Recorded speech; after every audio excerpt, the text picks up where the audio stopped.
अध्याय 12। और इस तरह 6 महीने और बीत गए।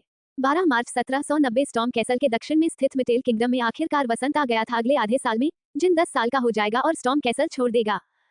अंत में लूना ने कबीले को मुराकन के अस्तित्व के बारे में कभी नहीं बताया, ठीक वैसे ही जैसे उसने उस पर 100 सेब पाई की शर्त लगाई थी। हालांकि उसे शर्त जीतने के लिए एक भी सेब पाई नहीं मिली, क्योंकि जिन ने भी शर्त लगाई थी कि वो उन्हें धोखा नहीं देगी, इसलिए तकनीकी रूप से जिन ने भी शर्त जीत ली थी। पिछले 6 महीने स्टॉर्म कैसल में काम करने वाले शूरवीरों और नौकरों के लिए शांति और ऊब का दौर था। दूसरी ओर ये जिन के लिए विकास और उन्नति का दौर था, जिसके लिए समय एक झटके में बीत गया। मैं इससे तंग आ गया हूँ, मैं इससे बहुत तंग आ गया हूँ, मुर्कना ने 10 वर्ष की होने जा रही बच्ची को शून्य दृष्टि से देखते हुए कहा। आपने न केवल एक साल में मना को स्थानांतरित करने में लगने वाले समय को 10 मिनट से घटाकर 5 सेकंड कर लिया, बल्कि आपने आधे साल में मना को रिलीज करना भी सीख लिया, और आप ऐसा अभिनय करते हैं जैसे यह आपके लिए बहुत आसान है। मुझे अपनी आंखों पर यकीन नहीं हो रहा है। जैसा कि जिन ने योजना बनाई थी, उन्होंने मुर्कना द्वारा पूर्वानुमानित 2 वर्षों के बजाय 1 वर्ष में ही मैना स्थानांतरण में महारत हासिल कर ली, तथा लूना के आगमन के बाद 6 महीनों के भीतर मैना रिलीज में भी महारत हासिल कर ली। जिन ने सफलतापूर्वक खुद को नियंत्रित किया और मना पर अपने नियंत्रण को बेहतर बनाना सीखा, और यह एकमात्र अनुकूल परिणाम नहीं था। अपने पिछले जीवन में वह मात्र 3 वर्षों में 5 सितारा स्तर तक पहुंचने के लिए दौड़ा था, इसलिए उसके पास बुनियादी तकनीकों का प्रशिक्षण और अभ्यास करने का कोई समय नहीं था। चूंकि जब उसने जादू सीखना शुरू किया तब तक वह पहले से ही 25 वर्ष का था, इसलिए उसके पास बुनियादी बातें सीखने के लिए समय निकालने की छूट नहीं थी। हालांकि अब जब उसने बार बार मना ट्रांसफर का अभ्यास किया था और यह सुनिश्चित किया था कि उसे अपनी गति पर पूरा नियंत्रण है, तो जिनको लगा कि उसने जादू के एक नए क्षेत्र को प्राप्त कर लिया है। ये दौड़ने और धीमी गति से टहलने के बीच के अंतर जैसा था उन 2 उदाहरणों के दौरान जो दृश्य दिखाई देते हैं वे पूरी तरह से अलग हैं। जब से मैं तुमसे मिला हूँ तब से मैं हमेशा एक ही तरह से व्यवहार करता रहा हूँ, इसलिए अब ज्यादा प्रतिक्रिया करने की कोई जरूरत नहीं है। इसके अलावा लूना की यात्रा के बाद जिन ने मन रिलीज को प्रशिक्षित करना शुरू कर दिया। मैना ट्रांसफर की तरह ही ये के लिए एक आसान काम था, लेकिन फिर भी उसने 6 महीने तक गंभीरता से अभ्यास किया, और इस प्रशिक्षण के माध्यम से उसे एहसास हुआ कि उसके पिछले जीवन की बुनियादी बातें ढीली थीं। इस बात के लिए शुक्रगुजार रहो कि तुम अभी स्टॉर्म कैसल में रह रहे हो। बच्चे, अगर यह वर्मोंट साम्राज्य की अकादमी होती तो बाकी लोग तुम्हारी प्रतिभा के कारण तुम्हें अलग थलग कर देते। जिन ने अपने पिछले जन्म के गुरु से दर्जनों बार यही शब्द सुने थे। मुझे आश्चर्य है कि मास्टर इस समय क्या कर रहा होगा। मुझे लगता है कि वो एक घटिया बच्चा है जिसकी नाक से लगातार पानी बहता रहता है, या ऐसा ही कुछ है। लड़के को अपने गुरु का चेहरा याद आ गया, जिस जादूगर ने जिन को उसकी जादू की प्रतिभा के बारे में बताया था और उसे सब कुछ सिखाया था। वो वास्तव में उससे 2 साल छोटा था। इसके बावजूद वो उस समय 7 सितारा जादूगर था। वास्तव में वो लगभग 8 सितारा स्तर पर था। हे भगवान, इस दुनिया में बहुत सारे प्रतिभाशाली लोग हैं, मैं खुद को उनके द्वारा धकेले जाने नहीं दे सकता। मुझे खुद को अपनी पढ़ाई और प्रशिक्षण के लिए समर्पित करने की आवश्यकता है। जिन ने अपने चेहरे पर एक मुस्कुराहट लाते हुए कंधे उचका दिए। तो फिर क्या आप मुझे आज से आध्यात्मिक ऊर्जा जारी करना सिखाएंगे? ठीक है, जब आप उन किताबों का प्रतिलेखन पूरा कर ले तो मुझे बताएं। मुराकन, क्या तुम्हें मेरी इतनी भी परवाह है? मैंने 1 सप्ताह पहले ही सभी पुस्तकों का प्रतिलेखन पूरा कर लिया है।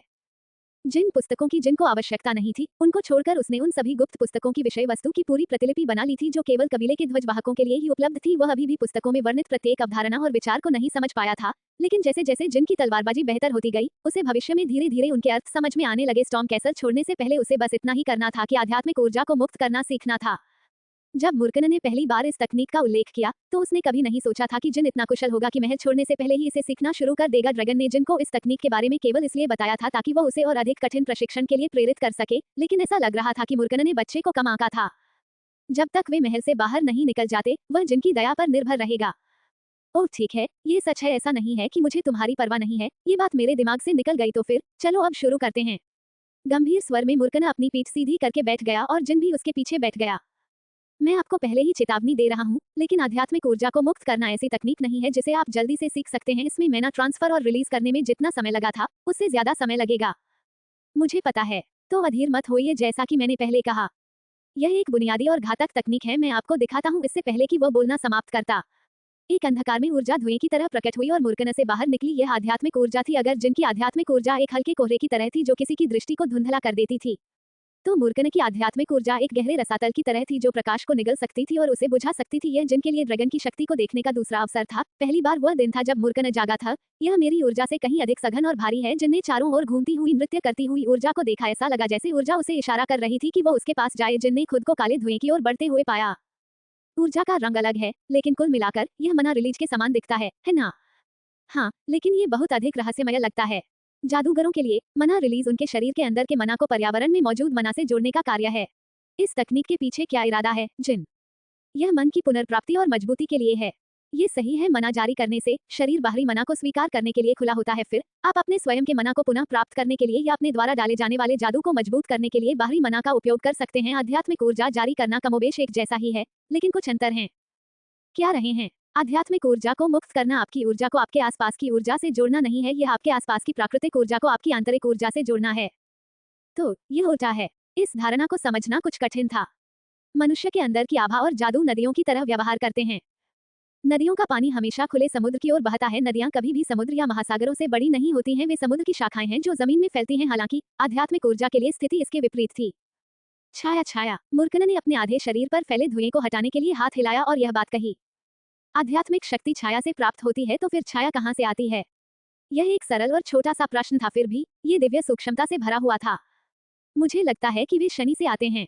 ये मैं कल्पना करता हूँ नहीं है। इस दुनिया में सभी छायाएं स्पष्ट रूप से सोल्डरिक से उत्पन्न होती हैं। वो दुनिया भर की सभी छायाओं का स्वामी है और आप उसके एकमात्र ठेकेदार हैं। मूर्खन ने अपनी बात जारी रखते हुए शक्तिशाली स्वर में कहा, दूसरे शब्दों में आप दुनिया भर की सभी छायाओं के स्वामी भी बन सकते हैं। दुनिया भर में अनगिनत शाखाएं जिन्हें छाया कहा जाता है, एक एकल बिंदु पर एकत्रित होंगी, समुद्र तक जिन शोय तक। आध्यात्मिक ऊर्जा मुक्ति के पीछे यही सिद्धांत था। मूर्खन की आध्यात्मिक ऊर्जा अनगिनत छोटे छोटे भंवरों में घूमने लगी, जो बेर से भी बड़े नहीं थे। फिर वे अचानक एक हो गए और एक चमकदार और रंगीन पैटर्न बना। जो कुछ होने वाला है उस पर पूरा ध्यान दें। जिन ने अपनी सारी इंद्रियों पर ध्यान केंद्रित किया और अपने आसपास के माहौल को देखा, ऐसा लगा जैसे समय की रफ्तार धीमी हो गई हो, क्योंकि वह ये देखने की कोशिश कर रहा था कि ऊर्जा के निकलने से क्या बदलाव आएगा। आखिर ये क्या है? जब जिन ने एक बड़ा परिवर्तन देखा तो वह आश्चर्य से दंग रह गया। मूर्खन के पीछे कांच के ताबूत के पास कई मोमबत्तियां और मशालें रखी थीं। भूमिगत कक्ष में इन प्रकाश स्रोतों की छायाएं पानी की लंबी धाराओं की तरफ फैल गईं और मूर्खन की ऊर्जा भंवर की ओर बहने लगी। जिन ने कमरे में अन्य वस्तुओं का निरीक्षण करने के लिए पीछे मुड़कर देखा और वही घटना बुकशेल्फ की छाया को प्रभावित कर रही थी। जल्द ही बच्चे को अचानक चक्कर आने लगा। अलगाव की एक शक्तिशाली भावना ने उस पर कब्जा कर लिया। वह अपनी कसी हुई मुट्ठी में भीगे हुए पसीने को महसूस कर सकता था। उसके अंदर कई कदम पीछे हटने की इच्छा जाग उठी। क्या ये भ्रम है? जैसे ही ऐसे विचार मन में आए, जिन ने अपना सिर हिलाकर अपना दिमाग साफ कर लिया। हालांकि उसके सामने जो घटना घट रही थी वह कोई भ्रम नहीं था। उनके आसपास की वस्तुओं की परछाइयां वास्तव में मूर्खन की ओर इकट्ठी हो रही थीं। यह एक अलौकिक दृश्य जैसा लग रहा था। मूर्खन के चारों ओर व्याप्त अत्यधिक भयावह आभा ने जिनके रोंगटे खड़े कर दिए। ऐसा लग रहा था जैसे इस दुनिया में कोई भी प्राणी जिनसे पहले वाले प्राणी को नहीं मार सकता था, और जिनको सहज रूप से एहसास हुआ कि वह इस खतरनाक आभा को अपनी आत्मा को कुचलने नहीं दे सकता। मूर्खन के अनुसार जो लोग डर से कांपने चाहिए वे छायाएं थीं, क्योंकि एक दिन जिन्हीं वह अंधकार में और भयानक शक्ति का प्रयोग करेगा। बच्चे की आंखों से डर गायब होते देख मूर्खन मुस्कुराया। अच्छा, 1000 साल का वादा करने वाले ठेकेदार का रवैया ऐसा ही होना चाहिए। छाया भंवर ने शीघ्र ही अपनी गति रोक दी और छाया की नदियां अपनी अपनी स्थिति में लौट गईं। इस शक्ति की सीमा के बारे में गहन अनुभव से गुजरने के बाद उसके चारों ओर का शांतिपूर्ण और शांत दृश्य पहले के विपरीत कुछ हद तक सुखद लगने लगा। ऐसा लग रहा था जैसे रात बीत गई हो, या शायद कोई त्योहार आखिरकार खत्म हो गया हो। छाया की अंतिम धारा अपने मूल लक्ष्य तक पहुंच गई और दमनकारी वातावरण पूरी तरह से गायब हो गया। जिन को पसीना आ रहा था, लेकिन जब उसने अपनी भीगी हुई शर्ट को छाती से अलग किया तो उसके चेहरे पर ताजगी भरी मुस्कान थी। ये कैसा था? अविश्वसनीय। बस इतना ही तुम्हें पता है कि यह महान मूर्खन का जानलेवा प्रहार था, है न? ऐसा लग रहा था जैसे इस कमरे के अंदर दिन और रात पर आपका पूरा नियंत्रण है। मूर्खन ने सिर हिलाया। ऐसा प्रतीत हुआ कि वह जिन की सहज टिप्पणी से संतुष्ट था। दिन और रात, मैंने बहुत समय से यह अभिव्यक्ति नहीं सुनी है। प्राचीन काल से ही लोग आध्यात्मिक शक्ति के उपयोगकर्ताओं को इस तरह के शब्दों और अभिव्यक्तियों से जोड़ना पसंद करते हैं। रात का शासक या दिन के उजाले में अंधकार का निर्माता जैसी बातें ईमानदारी से कहूं तो ये काफी बचकानी हैं। हाँ, ये बहुत शर्मनाक है। मुझे पता है न? और रात का शासक एक ऐसा उपनाम है जिसके बारे में बहुत सी गलतफहमियां और पूर्वाग्रह हैं। आपकी जानकारी के लिए, लोग मुझे लगभग 2000 साल पहले इसी नाम से पुकारते थे। दरअसल मुझे इस नाम से पुकारना तकनीकी रूप से गलत नहीं है। क्या ये ड्रैगन सचमुच एक बच्चे के सामने ऐसे घटिया चुटकुले सुना रहा है? जिन ने अपनी प्रतिक्रिया को निगल लिया और हंस पड़े। वैसे भी, क्या आप समझते हैं कि आध्यात्मिक ऊर्जा विमोचन क्या है? तकनीकी रूप से यह मन विमोचन का एक अलग संस्करण है, इसलिए मुझे लगता है कि आप इसके पीछे के सिद्धांत को समझते हैं। मुझे इस पर अच्छी पकड़ है, बस मुझे 1 घंटा दीजिए। मुझे लगता है कि मैं ये कर लूंगा। अपने घमंड से उतर जाओ, बच्चे। जैसा कि मैंने पहले कहा, आध्यात्मिक ऊर्जा को मुक्त करना ऐसी चीज नहीं है जिसे आप कम समय में मास्टर कर सकते हैं। मुझे पता है, मेरा मतलब यह नहीं था कि मैं 1 घंटे में आपकी दक्षता के स्तर पर तकनीक में महारत हासिल कर सकता हूँ, लेकिन मुझे लगता है कि मैं कम से कम थोड़ी ऊर्जा रिलीज का प्रबंधन कर सकता हूँ। आप जानते हैं, जैसे एक नौसिखिए और एक तलवार मास्टर द्वारा किए गए सबसे सरल तलवार वार पूरी तरह से अलग हो सकते हैं। बिल्कुल, इसलिए मैंने कहा कि आध्यात्मिक ऊर्जा का उत्सर्जन एक बुनियादी और घातक कदम है। तो फिर आपने मुझे अभी जो तकनीक दिखाई उसमें निपुणता का स्तर क्या था? लगभग मध्यम स्तर, शायद मध्यम से थोड़ा ऊपर, मध्यवर्ती। जिनको खुद पर पूरा भरोसा था, अगर सिंह कबीले का कोई महान जादूगर 9 सितारा जादू भी करे तो भी वह उस ऊर्जा रिलीज से ज्यादा शक्तिशाली नहीं होगा जो उसने अभी देखी थी।